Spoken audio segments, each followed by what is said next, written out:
So ato padulan kay para klaro gyud. Nara ang unsa man ni wani naana ang taytayan?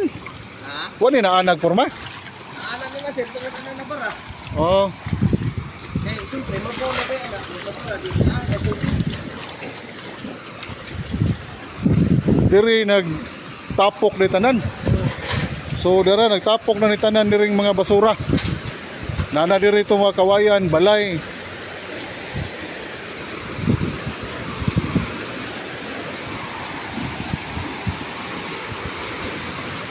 Problema ani ang pagkuha na lang yun.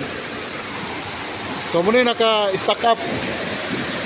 Kung makuha na ning sagbuta, itapok yun tanan diri. Tigwa pa din eh. Nakuwas kahoy yun. Lisod man og nagsigi pa ang kuha na ni lisod. Nagsigi pa ning kini lawom ni dire. Kini muna. So, tanawa mga basura. Tapok niya. Muna ning kawayan.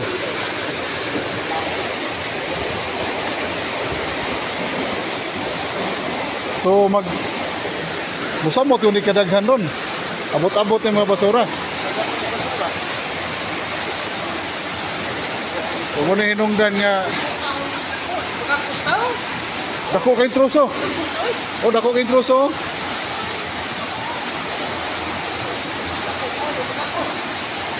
Building magunisiya niya, naitaytayan, hingsoong ang tubig anis ilawom sa building. Tungod na rin, natrap, nasangit. Tungod na rin na kawayan, na akong trosos kahoy, muninungdan nga himbara. Siguro gani abot din rin, lapaw, ang tubig.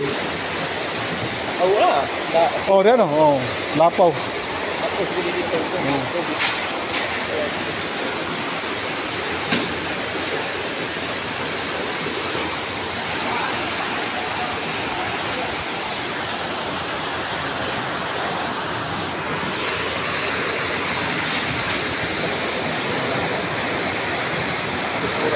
Basura to dinagana, namanan mo gini ron. Kahoy. Nay kahoy murag ko ni katroso to ha. Ang balay ani itong babaw na ni dire. O sa kapunuan, O patay na ni kahoy. Patay lagi. Patay yan eh. Ano ba? Muro man ni kalisay. Kalisay o kan.